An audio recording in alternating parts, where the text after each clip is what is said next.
Setelah ada proses berpikir, kita mulai. Siapa? Assalamualaikum warahmatullahi wabarakatuh. Alhamdulillahirabbil alamin. Allahumma shalli ala sayyidina Muhammadin wa ala alihi washabihi ajmain. Bapak Ibu jamaah Masjid Raya Cibubur Country, insyaallah dimuliakan oleh Allah Subhanahu wa taala. Pertama kita panjatkan puji dan syukur kita kepada Allah Subhanahu wa taala yang telah memberikan nikmat pada kita semua, nikmat Islam, dan juga kita nikmat bisa menjalankan kewajiban yang telah kita jalankan tadi, sholat subuh secara berjamaah. Dan insya Allah pada sesi pagi ini kita akan menghadiri kajian Ahad pagi kita yang insya Allah pada kesempatan ini akan dibawakan oleh Ustadz Naufal Abdul Qadir Al-Hamsi. Salawat serta salam semua tercurah pada junjungan Nabi besar Muhammad Sallallahu Alaihi Wasallam beserta keluarganya, sahabatnya, serta para pengikutnya. Jemaah yang selalu dimuliakan oleh Allah Subhanahu wa taala, sesi kita yang kedua ini yang akan diisi dengan tema al-ihsan.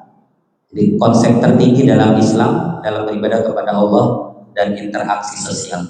Dan seperti kita ketahui, kita sebagai manusia adalah makhluk sosial, makhluk yang berinteraksi dengan sesama kita, dan juga tentunya hablum minan nas dan juga hablum minallah.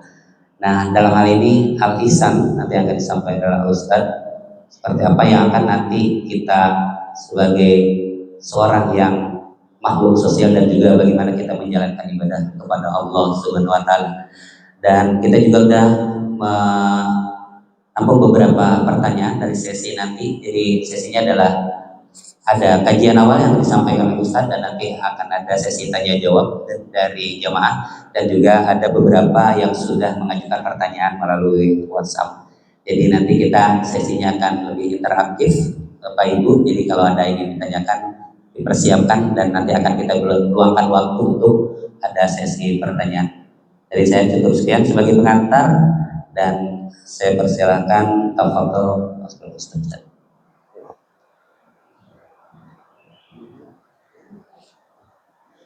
Assalamualaikum warahmatullahi wabarakatuh. Waalaikumsalam warahmatullahi wabarakatuh. Alhamdulillahilladzi khalaqal mauta wal hayata liyabluwakum ayyukum ahsanu amala. Alhamdulillah alladzi arsala ahsana khalqihi rasulan liyakuna lil alamina nadhira. Salawat serta salam kita panjatkan kehadirat Allah Subhanahu wa taala atas junjungan kita, baginda kita, kekasih kita Rasulullah sallallahu alaihi wasallam, dan atas keluarganya yang suci. Keridhaan Allah senantiasa selalu tercurahkan atas istri-istri baginda Rasulullah sallallahu alaihi wasallam.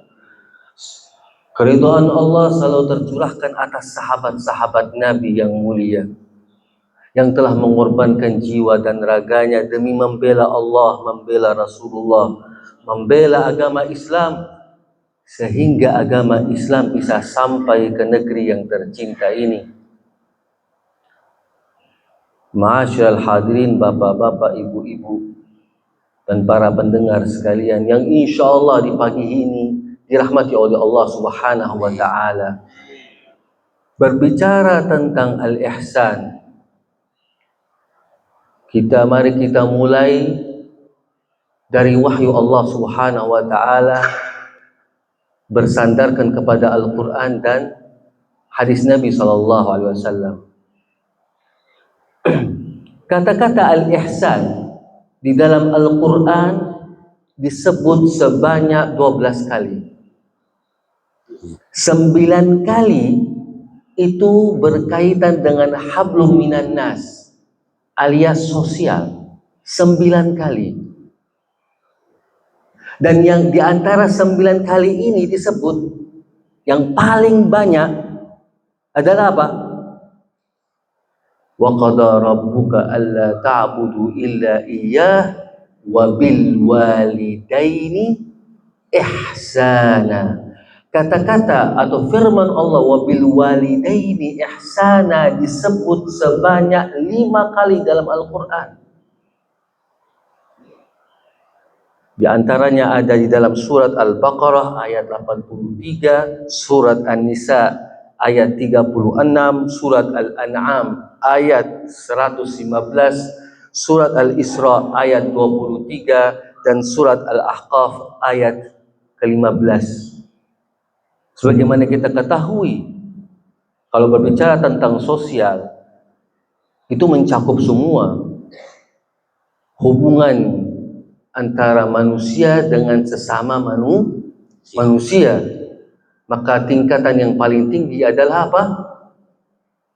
Bagaimana kita berlaku ihsan kepada kedua orang tua.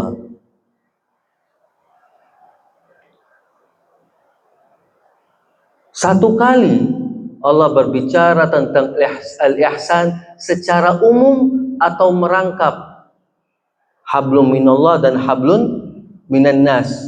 Firman-Nya yang berbunyi, hal jazaa'ul ihsani illa al-ihsan. Tetapi al-ihsan yang berkaitan dengan konsep ibadah tertinggi kepada Allah Subhanahu wa ta'ala di dalam Al-Quran hanya disebut 1 kali, yaitu di dalam firman-Nya di surat At-Taubah ayat 100. Allah berfirman apa?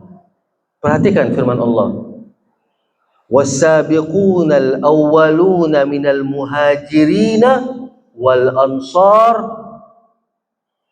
walladzina ittaba'uhum bi ihsanin radhiyallahu anhum wa radu an wa 'adda lahum jannatin tajri min tahtiha al-anhar khalidina fiha abada.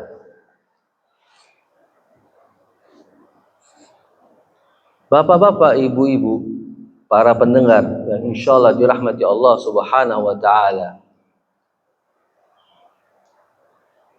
hadis Nabi yang berbicara tentang ihsan, hadis yang paling gampang diingat atau sering didengar. Hadis di mana Jibril alaihissalam berubah wujud menjadi manusia dan bertanya kepada Rasulullah tentang hukum agama. Jibril bertanya tentang Islam, tentang iman, dan dia bertanya tentang ihsan. Rasulullah SAW menjawab, al-ihsanu an ta'budallaha ka'annaka tarah fa in lam takun tarahu fa innahu yaraka. Engkau menyembah Allah seakan-akan engkau melihat Allah. Jika kamu tidak bisa melihat, maka yakinlah Allah melihatmu. Insyaallah sudah jelas ya mukaddimahnya. Nah, mari kita sama-sama belajar dari firman Allah yang sudah kita sebutkan dan dari sabda Nabi. Apakah ada dalil dalam Al-Quran bahwa kita mampu melihat Allah? Atau apakah ada dalil di dalam Al-Quran yang berbicara bahwa manusia memiliki kemampuan atau kesempatan bahwa matanya bisa menembus ke langit? Ada tidak? Ada. Firman Allah yang ada di surat At-Takatsur, yang firman-Nya sudah sering kita dengar, bahkan sudah kita hafal. Allah Subhanahu wa ta'ala berfirman apa? Alhaakumut takatsur hatta zurtumul maqabir kalla sawfa ta'lamun thumma kalla sawfa ta'lamun. Habis itu apa? Kalla law ta'lamuna ilmal yaqin latarawunnal jahim. Sungguh jika kamu wahai hamba belajar ilmu sampai ke tingkatan yakin, kamu mampu melihat neraka jahanam. Itu di mana? Melihatnya di mana? Melihatnya di dunia. Melihatnya selagi kita hidup di dunia. Buktinya apa? Ayat berikutnya, "Tsumma latarawunnaha 'ainal yaqin." Tsumma, kemudian kamu akan melihatnya secara langsung. Jadi dari firman Allah sudah membuktikan bahwa ada hamba-hamba Allah di dunia ini, selagi dia hidup di dunia ini, dia bisa lihat neraka jahanam.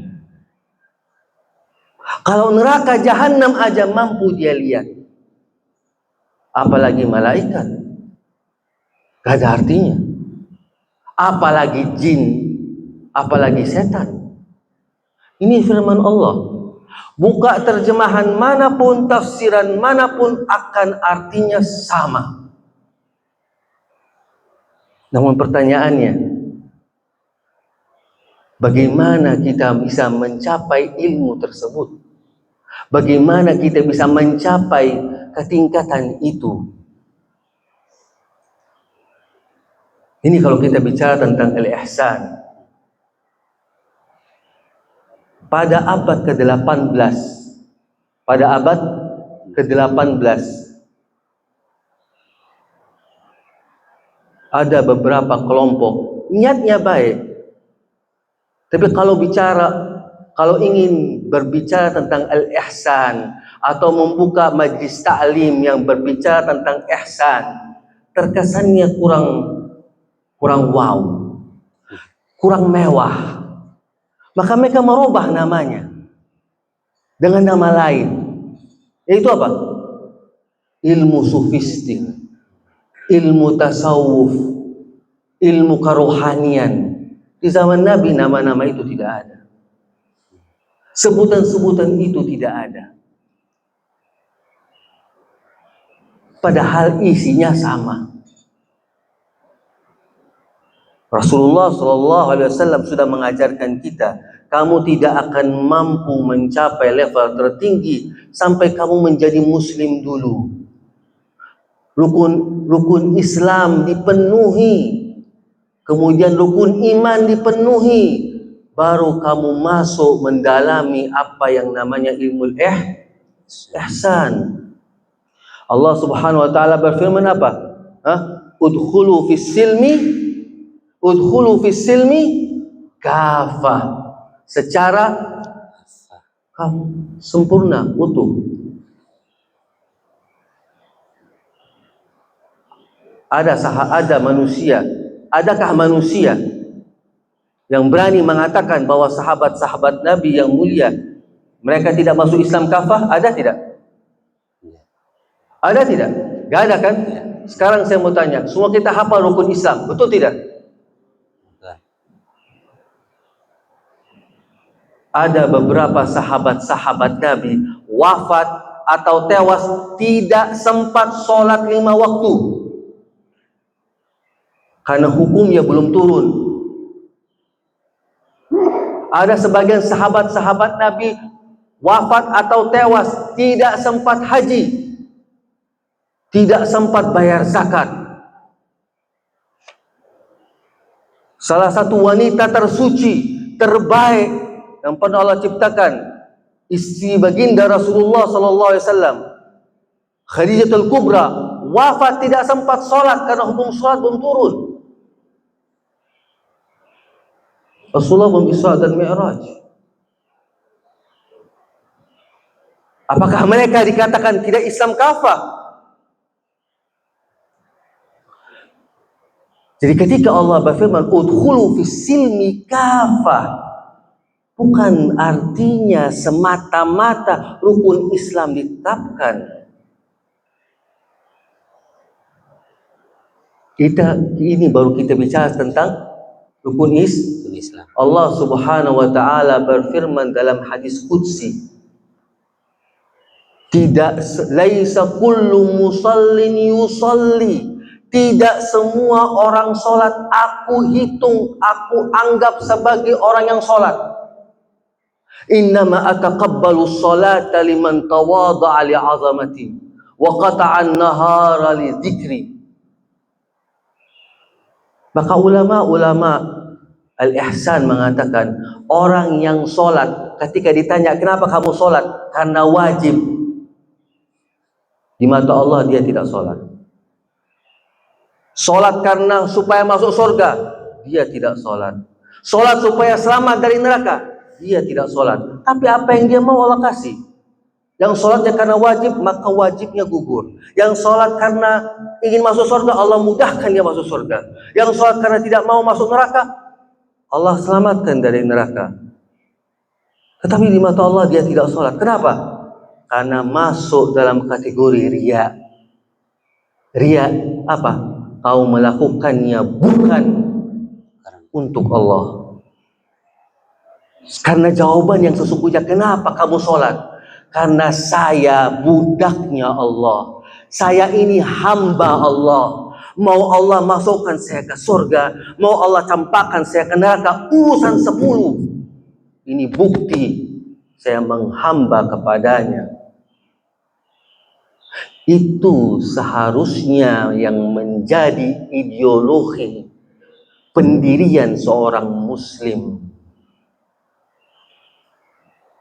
Ini baru kita bicara soal sholat. Allah Subhanahu wa taala berfirman dalam hadis qudsi, "Inna anzalnal mala liiqamatis salati wa ita'iz zakat." Sesungguhnya kami, maksudnya Allah, kami turunkan atau kami ciptakan duit itu untuk 2 tujuan. Agar sholat didirikan dan bayar zakat. Bukan untuk yang lain. Cari di dalam Al-Quran, di dalam hadis Nabi, firman Allah yang berbunyi, cari rezeki. Cari, gak ada. Tidak ada. Maka istilah di dalam bahasa Indonesia mencari rezeki itu salah. Kenapa? Karena semua firman Allah, semua hadis Nabi berbicara bahwa rezeki kita sudah Allah janjikan. Penduduk Indonesia berapa persen yang pengangguran? Berapa persen? Setelah corona, berapa persen? 30% penduduk Indonesia pengangguran. Mayoritas di antara mereka memiliki ijazah. Bahkan ada beberapa hamba Allah, ijazahnya apa? Kerjaannya apa? Ijazahnya ilmu teknik, kerjaannya nge-grab. Ijazahnya IT, rezekinya datang dari mana? Buka warung. Bahkan ada yang gak ada ijazah, punya penghasilan yang baik. Tetapi bapak-bapak, ibu-ibu, saudara-saudaraku, adik-adikku, para pendengar, cari, ada nggak tamatan pesantren yang pengangguran? Tidak ada. Minimal dia jadi imam, tetap terhormat. Karena Allah yang berjanji, rezeki itu aku yang kasih hamba. Bukan nama baikmu, bukan keturunanmu, apalagi ijazahmu, apalagi wajahmu yang tampan. Tidak ada yang meragukan itu. Yang lebih banyak Allah suruh kita apa? Jemput rezeki. Fa idza qudiyatis shalah fantashiru fil ardi wabtaghu min fadlillah. Maka jika pola pikir kita sudah keliru, saya mau cari rezeki, mau keluar cari rezeki, Allah bilang apa? Ya carilah. Aku mau lihat kau dapat apa tidak. Bila kalau pola pikir kita begitu, maka niat kita begitu. Dan Rasulullah bersabda, innamal a'malu binniyat. Nah, ketika rezeki mandek-mandek, kau bertanya, kenapa mandek? Pola pikirnya keliru. Tapi kalau kita bilang, saya ingin keluar menjemput rezeki yang Allah sudah tentukan, menjemput rezeki yang sudah Allah takdirkan,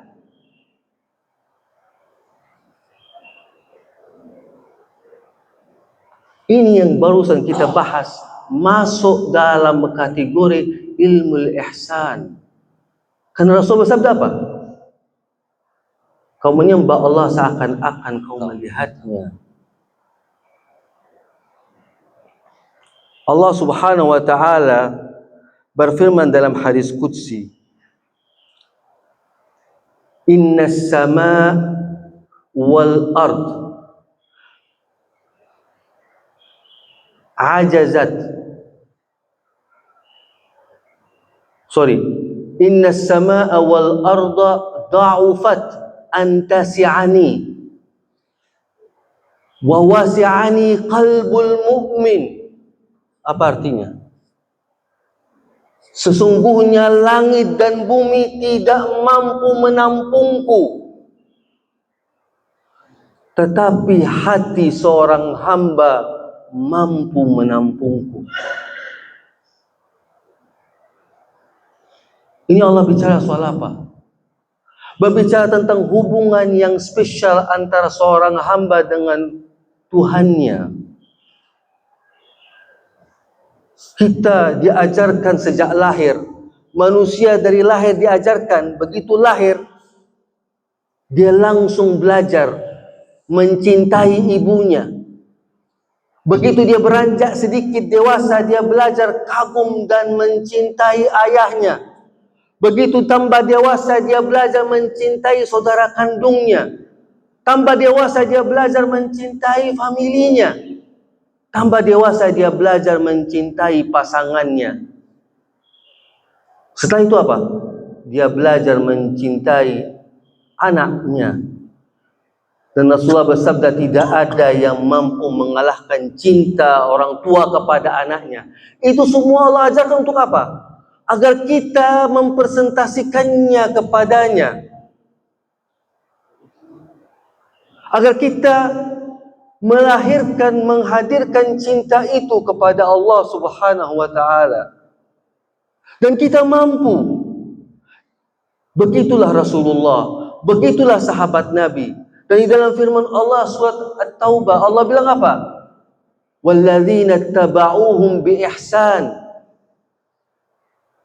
Firman Allah di surat At-Taubah ayat 100, Allah berfirman, hamba-hambaku generasi awal dari kalangan muhajirin dan al-ansar, dan mereka yang mengikuti mereka atau yang datang setelah mereka dengan ihsan, dengan menguasai atau mengamalkan al-ihsan.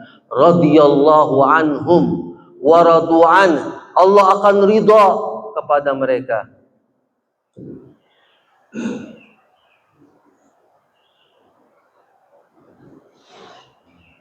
Bicara soal ridha, semua kita sering dengar firman Allah kan, yang berbunyi, Ya ayyatuhan nafsul mutmainnah irji'i ila rabbiki radiyatan mardiyah. Apa artinya? Apa artinya radiyatan mardiyah? Apa artinya radiyatan mardiyah? Ridha kepada Allah dan Allah meridhai. Perhatikan firman-Nya. Allah kasih tahu, hambaku, jika kau mau aku ridha kepadamu, salah satu caranya kau harus lebih dahulu ridha kepadaku. Radiyatan mardiyah. Karena betapa banyak hamba Allah belum ridha sama apa yang Allah tentukan. Apa yang menyebabkan iblis menjadi iblis? Apa? Apakah iblis mensekutuai Allah? Iblis hafal Al-Quran dan mampu menafsirkan. Iblis hafal hadis, mampu menjelaskan.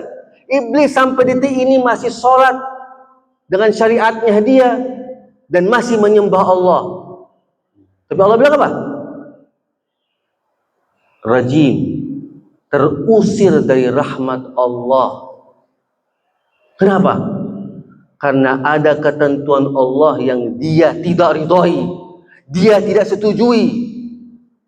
Maka kita manusia ini, apalagi umat Nabi Muhammad, jika ada perilaku kita, atau pemikiran kita yang mengandung atau sama seperti itu. Bedanya apa kita sama iblis?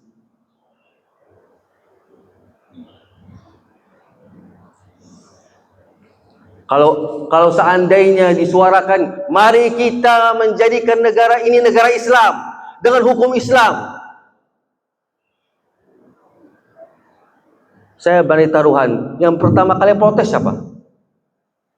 Yang pertama kali demo siapa? Muslimin. Siapa yang korupsi harta rakyat Indonesia? Orang Islam. Siapa yang memerangi ulama? Orang Islam.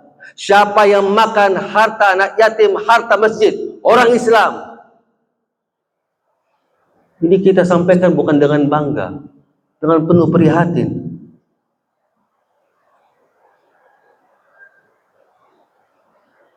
Sampai masalah-masalah yang paling remeh dalam sudut pandang saya, yaitu apa? Hukum waris. Sudah Allah tentukan jatah laki-laki, jatah anak perempuan, tidak diterapkan karena tidak sesuai dengan seleranya. Bedanya apa sama iblis? Padahal nggak belajar agama. Kenapa jatah laki-laki lebih banyak? Kenapa jatah wanita lebih sedikit? Kalau dia belajar agama, dia akan tahu bahwa jatah perempuan jauh lebih banyak. Kenapa? Laki-laki dalam hukum waris 2:1. Jadi kalau laki-laki dapat 1 M, wanita dapat 500 juta. Tetapi uang atau duit warisan yang diterima oleh laki-laki yang 1 M harus wajib dibagi 3. Sepertiga untuk ibunya yang janda, bertanggung jawab anak laki-lakinya atas ibunya. Sepertiga lagi untuk saudari perempuannya karena sudah tidak memiliki ayah, dia menggantikan ayahnya. Sepertiga lagi untuk dia dan keluarganya. Sedangkan anak perempuan jatahnya full milik dia. Hukum Allah. Sekarang siapa yang lebih banyak jatahnya?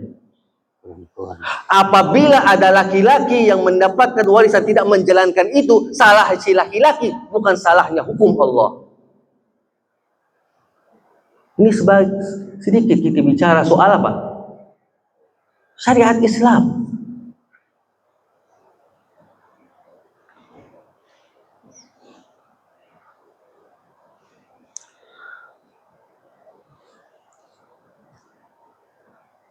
Di bagian akhir dari tausiah yang insyaallah diridhoi oleh Allah Subhanahu wa taala atas kita, al-ihsan atau ilmu kerohanian atau ilmu tasawuf. Pokok atau dasar ilmu itu sebenarnya hanya satu, yaitu apa? Bagaimana mendidik sang hamba agar setiap amal ibadahnya menjadi pure ibadah, menjadi bukti cintanya kepada Allah. Maka sebagaimana kita ketahui, kalau kita sering dengar ya, tak kenal maka tak cinta, tak kenal maka tak sayang maka tak cinta. Kita harus sangat mengenal Allah Subhanahu wa taala agar kita betul-betul mampu mencintainya. Itu tujuan al-ihsan. Kau belajar siapa Allah, siapa Tuhanmu, siapa Khalik yang kau sembah ini siapa.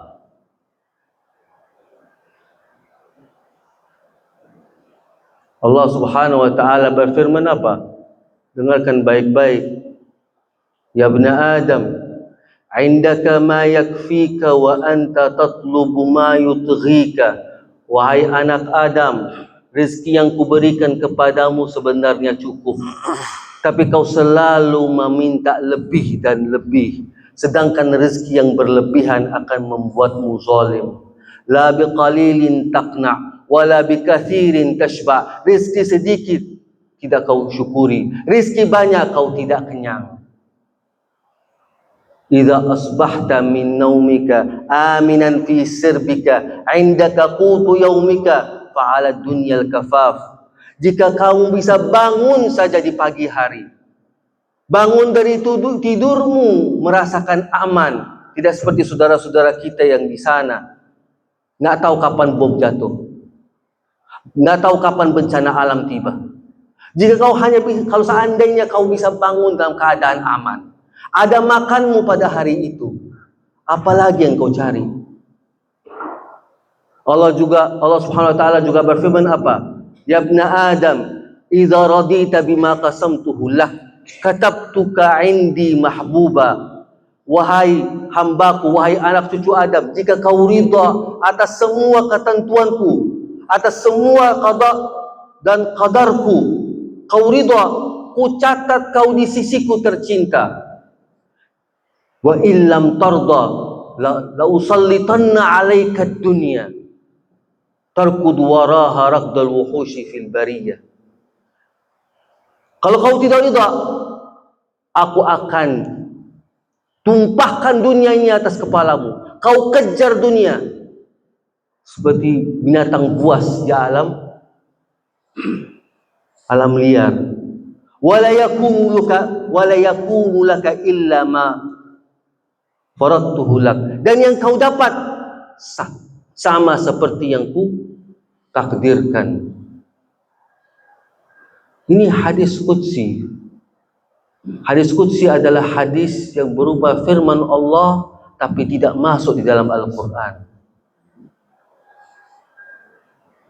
Saya akhiri dengan firman-Nya yang berbunyi apa? Ya ibna Adam, khalaqtus samawati wal ard wa lam a'ya bi khalqihinna. Aya'juzu alayya raghifu 'aishin asuquhu lak.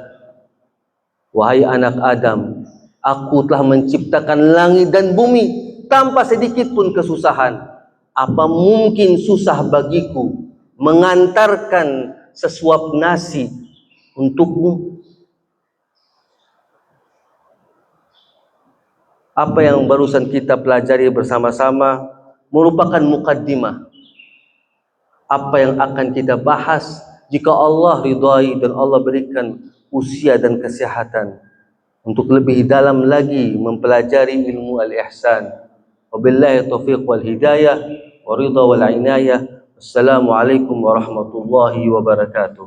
Waalaikumsalam warahmatullahi wabarakatuh. Alhamdulillah, kajian yang sangat menyentuh kalbu kita, Bapak Ibu, dan seyogianya kita dalam kehidupan ini kita cari adalah mendapatkan ridho Allah Subhanahu wa taala. Sementara kita dalam kehidupan keseharian masih ibadah kita dengan iming-iming pamrih, yang dengan pamrih mendapat surganya Allah, dijauhkan dari nerakanya Allah, sementara seyogianya kita hanya untuk Allah. Dan itu adalah, kalau kita kaji lebih dalam, itu adalah bagian dari riya tadi yang disampaikan oleh Ustaz. Semoga kita bisa memperbaiki ibadah kita ke depan dari kajian ini menjadi manusia-manusia yang ihsan, meningkatkan kualitas ibadah kita kepada Allah Subhanahu wa taala. Dari jamaah ada yang dipersilakan, ada pertanyaan, kami perluangkan waktu, masih cukup banyak waktu sehingga banyak kita bisa berinteraksi. Dipersilakan jika ada pertanyaan ingin ditanyakan, silakan Haji Jono untuk menyampaikan pertanyaan. Assalamualaikum warahmatullahi wabarakatuh. Waalaikumsalam. Alhamdulillah, kami telah mendapatkan nasihat-nasihat dari Ustaz, dan kami ingin menanyakan mengenai tadi ayat atau bahasa 100 yang Ustaz sampaikan. Bahwasanya dari kalangan Muhajirin dan Ansor, dan setelahnya yaitu orang-orang yang mengikuti mereka dengan baik, dan setelahnya Allah akan memberikan keriduan atas mereka, dan mereka juga ridho kepada Allah, dan mereka Allah sediakan surga-surga yang di dalamnya mengalir sungai-sungai. Jadi maksud ayat tersebut mengikutinya dengan baik ini mungkin yang bisa kami jalankan dalam kehidupan kita sehari-hari apa Pak Ustaz? Itu. Mungkin bisa saja Ustaz. Baik, terima kasih. Assalamualaikum warahmatullahi wabarakatuh. Waalaikumsalam warahmatullahi wabarakatuh. Silakan.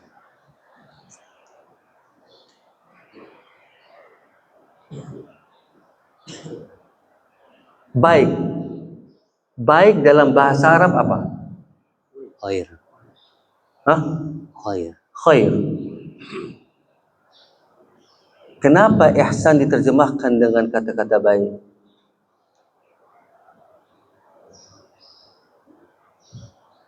Kalau terjemahannya dan mereka yang mengikuti Muhajirin dan Ansar dengan baik, Allah tidak akan menggunakan kata-kata ihsan.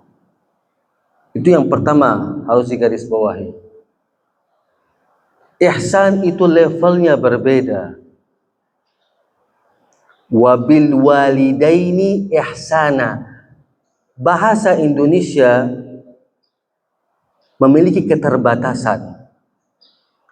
Terjemahannya tidak salah, namun tidak tepat. Apa arti wabil walidaini ihsana? Bukan memperlakukan orang tua dengan baik.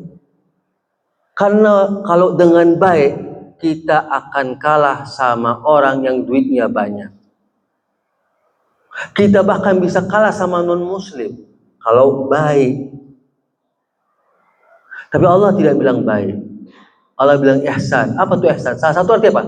Ketulusan, keikhlasan, kejujuran. Bapak pernah dengar kisah tentang Uwais Al-Qarni? Ya. Seorang hamba Allah yang mencapai tingkat yang luar biasa dalam kerohanian sampai Rasulullah titip salam. Salah satu kisahnya di usianya yang baru 15-16 tahun. Apa yang dia buat? Dia latihan gendong anak domba. Setiap hari pergi balik dalam jarak tertentu. Setiap hari seiring dengan berjalannya waktu ini domba semakin berat. Betul tidak? Semakin bertambah. Dia nggak pernah berkurang. Apa tujuannya? Karena dia ingin menggendong ibunya pergi umroh. Latihannya begitu. Karena gak ada duit. Itu perbuatan baik. Bukan. Kalau kita terjemahkan perbuatan baik, kita kalah sama Bunda Teresa. Pernah dengar Bunda Teresa?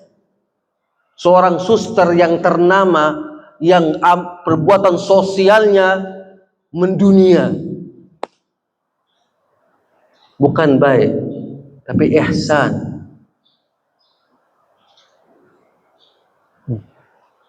Jadi sebenarnya jauh lebih mudah.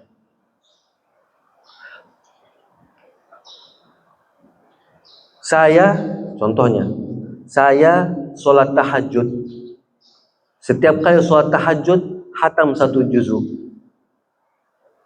Bapak sholat tahajud, baca surat pendek. Jumlah sholatnya sama, tapi bacaan beda. Tapi amal ibadah Bapak justru itu yang dicatat oleh Allah, itu yang diridhoi oleh Allah. Saya enggak. Kenapa? Allah bilang, Ustaz, kau ini Ustaz, kau baca 1 juzuk wajar, kau hafal Quran 30 juzuk wajar. Yang ini enggak. Yang ini hafal surat pendek, bacaannya banyak salah, tapi tidak pernah dia absen. Dia sholatnya dengan penuh kerepotan. Nggak pernah belajar agama, nggak pernah pesantren, nggak pernah hafal 30 juzuk. Sama. Nggak sama di mata Allah. Saya kasih contoh lain. Kalau ada orang kasih kita hadiah di hari ulang tahun, mobil Alphard, kawan satu lagi kasih apa? Apartemen. Ibu kita kasih kita sapu tangan. La samahallah terjadi kebakaran, mana yang kita selamatkan? Alphard, HP, atau sapu tangan dari mak? Itu namanya ihsan.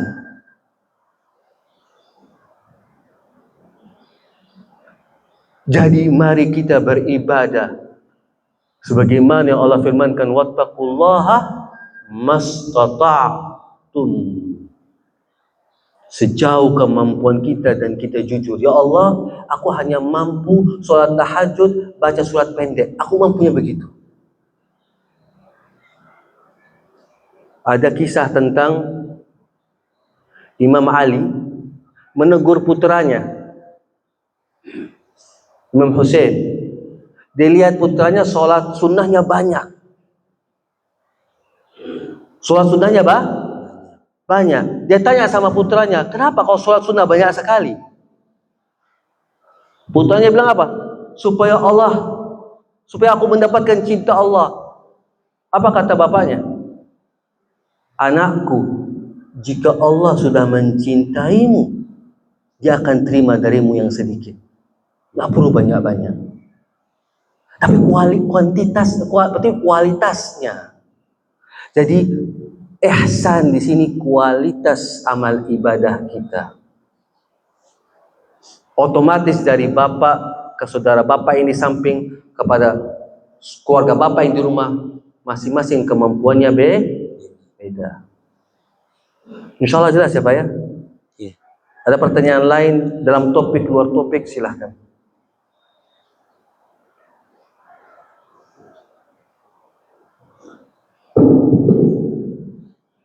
Assalamualaikum Ustaz. Salam. Tadi Ustaz menyinggung terkait dengan rezeki Ustaz. Saya pernah dengar ungkapan dan juga melihat bahwa kita mengejar rezeki seolah-olah kita terus 10 tahun selama-lamanya. Tapi kejarlah akhirat itu seolah kau mati besok pagi Ustaz. Ada lagi yang menyampaikan bahwa Allah tidak memanggil atau mengatakan seseorang sebelum rezekinya itu ikuti semuanya. Nah, kita ini sebagai hamba Allah itu yang umumnya nggak tahu rezeki kita ini sebagai batas manapun, jadi kita hanya kerja memiliki kebutuhan. Dan terkait dengan syukur tadi, seberapa batasnya ini bahwa rezeki kita itu sebetulnya sudah ada, tapi karena nafsu ambisi kita, jadi kita ingin mencari rezeki terus sampai semua keinginan kita inginkan terpenuhi. Yang pertama dan yang kedua, tadi saya itu disuruh tidak Indonesia. Saya itu bahwa sumber hidupnya itu digunakan untuk menolong apa itu yang miskin. Nah, orang seperti itu kan, dia kan tidak ya. Terus seperti apa sampai pada selama hidupnya itu untuk kebaikan sesama manusia. Terima kasih Ustaz. Assalamualaikum warahmatullahi wabarakatuh. Waalaikumsalam. Pertama, ketika kita bicara soal rezeki, ketika Allah berfirman soal rezeki, coba pemahamannya jangan hanya sebatas duit. Rezeki itu luas. Itu digaris bawahi.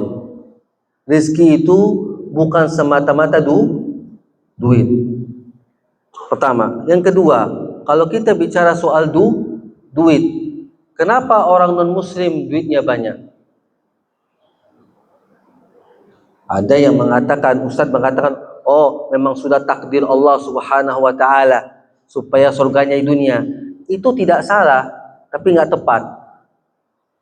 Orang non-muslim duitnya banyak karena manajemen keuangannya tepat. Dalam ilmu sosial dikatakan manusia itu dalam perihal duit ya, manusia itu 3 kategori. Otak orang kaya, otak orang miskin, atau otak orang bodoh. Otak orang kaya atau pemikiran orang kaya, ini kita bicara soal duit ya Pak ya. Saya bahas bahasa simpel. Orang kaya kalau duit datang, yang di otaknya apa? Bagaimana duit ini jadi duit lagi? Gimana dia beranak? Bagaimana bertambah? Itu orang kaya berpikir. Orang miskin apa? Bagaimana duit ini jadi barang? HP, kursi, hordeng. Itu otak orang miskin. Motor, baju. Otak orang bodoh, bagaimana duit ini jadi kotoran di kamar mandi? Duit datang habis buat makan. Itu namanya apa? Qada wa qadar pecah menjadi beberapa bagian. Salah satu bagiannya sunnatullah. Jadi ada qada wa qadar, ada sunnatullah. Kita nggak usah bahas sunnatullah dulu. Bahkan 30 menit lagi. Qada wa qadar namanya apa? Hukum sebab dan akibat. Kita tanam kita tanam biji salak, tumbuhnya pohon nggak akan mungkin pohon mangga. Betul tidak? Ya. Allah Subhanahu wa taala bilang sama kita, "Hambaku, jika kau menjemput rezekimu dengan cara A, B, C, duit kau makin banyak. Tapi kalau kau menjemput dengan cara Y, Z, X, sedikit." Yang memilih jalan ini siapa? Kita, Pak. Ketika kita memilih jalan menjemput rezeki di mana nominal tertingginya hanya 1M, maka kita tidak akan meninggal dunia sampai dapat 1M. Karena jalur itu yang kita pilih. Tetapi kalau kita pilih jalur yang ini untuk menjemput rezeki, nominal tertingginya triliunan. Yang memilih jalannya siapa? Kita, Pak. Tapi karena pemilihan kita sesuai dengan takdir Allah, maka nggak bisa berubah. Seorang anak, contoh, tidak pernah sekolah, tidak pernah belajar, tidak pernah dididik bahwa 1000 perak itu mahal harganya. Bagaimana mungkin dia menjadi manusia yang sukses? Bapak kenal Bill Gates? Tahu, betul. Saya juga nggak kenal. Bill Gates anaknya masuk di universitas yang termahal di Amerika. Anak dia yang laki-laki, ya. Universitas itu mahasiswanya datang pakai helikopter, Pak, bukan lagi pakai mobil. Saking kayanya. Tetapi anaknya pergi ke sana naik sepeda. Padahal bapaknya yang paling kaya di antara semua orang. Dan anaknya nggak dikasih uang jajan. Di dalam surat wasiatnya mengatakan apa? Apabila anak saya tidak sukses, maka saya haramkan dia dari warisanku. Anaknya Bill Gates pergi ke universitas naik sepeda, ngekos, pulang dari universitas kerja di restoran cuci piring. Bapaknya bilang apa? Aku dulu begitu, maka aku sekarang jadi kaya raya. Aku tahu berapa mahalnya $1. Dia harus tahu. Kita enggak, Pak. Kita begitu, dulu kita miskin susah, anak kita ada, kita mengupayakan supaya dia nggak ngerasain yang kita rasakan. Itu yang membuat kita semakin miskin malah. Didikannya bukan didikan, padahal yang dididik oleh Bill Gates yang non-muslim, cara didikan Islami. Ini kita baru bicara soal duit, manajemen keuangan. Salah satu sembilan naga di Indonesia, kita nggak usah sebut namanya, karena mungkin masuk. Salah satu di antara mereka tahun 75, tahun 75 dia datang dari Tionghoa, imigran gelap. Di dalam perjalanan tenggelam kapalnya. Bapaknya, ibunya, saudara, perempuannya tenggelam tewas. Dia sebatang kara di negeri Indonesia yang tercinta. Sebatang kara, tidak kenal siapapun, tidak bisa bahasa Indonesia. Apa yang dia buat? Dia ambil karung, dia pungut barang rongsokan. Jadi pemulungnya anak. Dia jual. Sehari hanya makan 1 kali. selama sebulan setengah. Duit yang dia kumpulkan cukup untuk dia makan sehari 2 kali atau bahkan 3 kali. Tapi dia makan satu kali saja. 1 hari 1 kali. Kenapa? Dia tabung. Untuk apa? Untuk beli gerobak. Supaya tidak lagi dia mikul. Dan supaya dapatnya lebih banyak. Dan dapatnya besi, kaleng, dan lain sebagainya. Terkumpul beli gerobak. Apa ini buat? Tetap dia tabung sampai dia bisa mampu beli motor agar jangkauan ngumpulnya lebih banyak. Singkat cerita Pak, singkat ceritanya, ini anak tempat penampungan pemulung dia beli. Dan sekarang dia menjadi raja besi tua se-Asia Tenggara. Indonesia, Filipina, Thailand, Malaysia, Singapura, Brunei, dia yang beli. Otak orang kaya. Nggak sempat nikah sampai umur yang 45. Karena jalur cari rezekinya begitu. Anak-anak kita tidak dididik seperti itu di sekolah. Tidak diajarkan bagaimana kau menempuh jalur untuk menjadi orang kaya. Berbicara tentang ibu nanti itu, karena Bapak tanya soal duit dan soal rezeki yang lain, saya hanya mampu bicara soal duit saja. Nanti kesempatan baru kita bahas waktu. Saya minta maaf. Soal Ibu Teresa. Apa kita ini ngomong? Kita sampingkan dulu Ibu Teresa. Bapak beramal, saya beramal. Oke? Bapak beramal, saya beramal. Tetapi saya beramalnya supaya dipuji orang. Bapak beramal lillahi ta'ala. Di mata Allah siapa yang diterima amal ibadahnya? Alhamdulillah. Hah? Bapak kan? Pahala kita sama-sama muslim. Amal saya gak diterima. Saya muslim. Tapi gak lillahi ta'ala. Nah sekarang dia muslim bukan? Ini Ibu Teresa Islam gak? Islam kakak? Nah kalau yang muslim aja amal ibadahnya gak diterima kalau bukan lillahi ta'ala, apalagi non muslim. Simple Pak. Tapi apakah kita mengatakan, oh dia ahli neraka? Itu gak boleh. Urusan neraka sama surga urusan Tuhan, bukan urusan kita. Kita nggak tahu. Allah maafkan dia kah? Allah ampuni dia kah? Itu urusan dia sebagai hamba dengan Allah Subhanahu Wa Taala. Tapi kita tidak boleh mengatakan amal ibadahnya diterima. Jelas insya Allah Pak ya? Ada pertanyaan lain? Ya. Saya izin bertanya, apa hukumnya misalkan kita lihat yang tidak senonoh, tapi dengan niat untuk memuji ciptaan Tuhan? Bagaimana dikatakan? Terima kasih. Maaf, Ya, kenapa? Melihat gambar yang tidak senonoh tapi dengan tujuan untuk mensyukuri nikmat Tuhan. Seperti gambar-gambar yang syur. Pornografi. Yes. Sengaja membuka pornografi untuk memuji. Mensyukuri. Sengaja atau tidak sengaja? Beda. Kan suka lewat gitu. Kalau tidak sengaja, namanya juga tidak sengaja. Ya kan Rasulullah bersabda, dosa yang dibuat tanpa diniatkan Allah nggak catat. Tapi tetap kalau sengaja dibuka dosa. Kalau kita dengarkan baik-baik. Oh tapi dosanya sebesar minum khamar nggak? Enggak. Dosanya seperti syirik? Enggak. Dosa ini dibandingkan itu kecil. Bukan berarti dosanya kecil ya. Nah sekarang kau dengarkan firman Allah. As-sahmu an-nazratu sahmun min sihami iblis.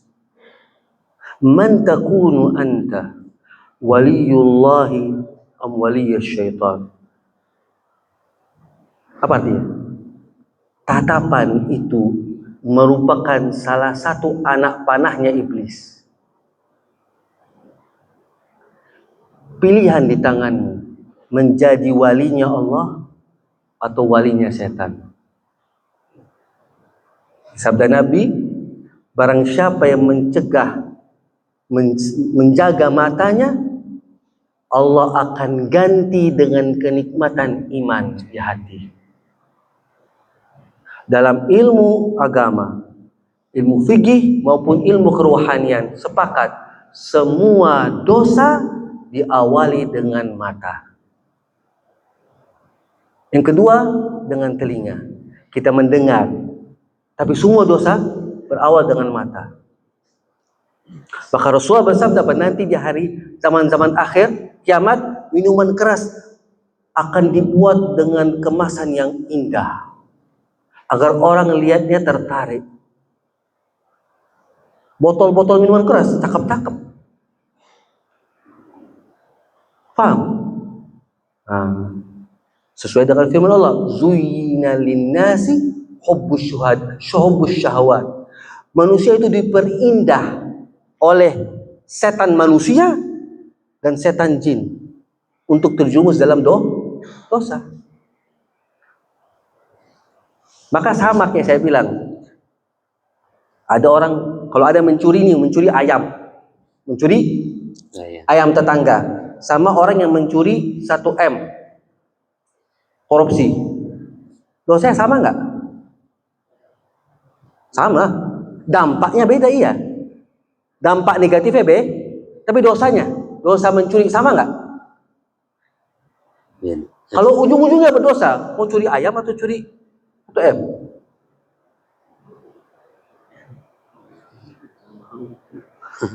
Melihat pornografi, dosanya dosa apa? Dosa zina. Ngapain lo lihat? Zina aja sekalian. Ayo. Betul tidak? Sama dosanya. Nggak percaya buka buku fikih. Dosanya sama. Yang Allah catat apa? Zina mata. Betul tidak? Iya, zina tetap. Ini mending sekalian. Bukan saya nganjurin. Kalau mau dosa sekalian, ngapain tanggung-tanggung? Tinggal ingat. Apa? Ketika saya berbuat dosa, pada saat itu saya wafat. Itu. Rasulullah bersabda apa? Tidak ada manusia yang minum dalam keadaan iman. Imannya hilang. Tidak ada yang berzina dalam keadaan iman. Tidak ada yang berjudi dalam keadaan iman. Imam Ali berkata apa? Penasihat terbaik adalah kematian. Orang mau dosa, ingat, kalau habis saya buat saya mati. Nggak jadi buat dosa. Suul khotimah jadinya. Jadi kedepannya tinggal ingat, setiap kita tergoda untuk berbuat dosa, ingat atau bayangkan, habis ini kau wafat, worth it atau tidak? Simple aja. Allah bilang hambaku ini surga, ini neraka. Kita, siapapun orangnya, biarpun ustadz ulama, tidak memiliki hak untuk menjudge hamba Allah. Gak ada. Saya nggak boleh menjudge kau. Makanya saya bilang, kau dosa-dosa sekalian. Urusanku sama Tuhan. Ingat aja, jangan sampai pas buat mati. Ini surga, ini neraka. Allah kasih kebebasan kok. Kenapa saya harus batasi? Jelas insya Allah ya. Ada pertanyaan lain? Masya Allah, waktu kita sudah sampai isyraq, jadi kita akhiri. Sudah berapa menit ini? Ya. Sudah berapa menit? Kita tadi mulai jam 5 lewat 1 jam pas ya? Ya. Masya Allah, kajian kita sangat menarik dengan Ustaz Naufal. Jadi kita dalam hal ini perlu meningkatkan kualitas ibadah kita dan yang kita niatkan hanya untuk Allah Subhanahu wa taala, tidak dengan pamrih dengan yang lain, walaupun itu dengan ganjaran surga ataupun dihindarkan dari neraka, tapi semata-mata karena untuk Allah Subhanahu wa taala. Dan tujuan kita adalah mencari ridho Allah Subhanahu wa taala. Sesungguhnya dalam ridho Allah itu adalah sesuatu yang Allah hendaki buat kita, karena semuanya ibadah kita hanya untuk Allah Subhanahu wa taala. ihsan adalah meningkatkan kualitas ibadah kita. Dan yang terakhir, wafat adalah peringatan atau mengingatkan kita untuk meningkatkan kualitas ibadah kita. Bahkan pada kemaksiatan sesungguhnya tidak ada iman, tidak ada keimanan dalam kemaksiatan, maka kita jauhkan dari segala hal yang membuat kita terhindar atau jauh dari ridhonya Allah Subhanahu wa taala. Demikian untuk materi kita pada pagi hari ini. Wabillahi taufiq wal hidayah. Wassalamualaikum warahmatullahi wabarakatuh. Dan sebelum kita akhiri, kita bersalaman dan kita foto bersama. Sekaligus nanti ada kita untuk beramah-tamah setelah selesai sholat isya, sarapan bersama. Demikian. Assalamualaikum warahmatullahi wabarakatuh. Sallallahu ala Muhammad. Masya Allah. Masya Allah. Sallallahu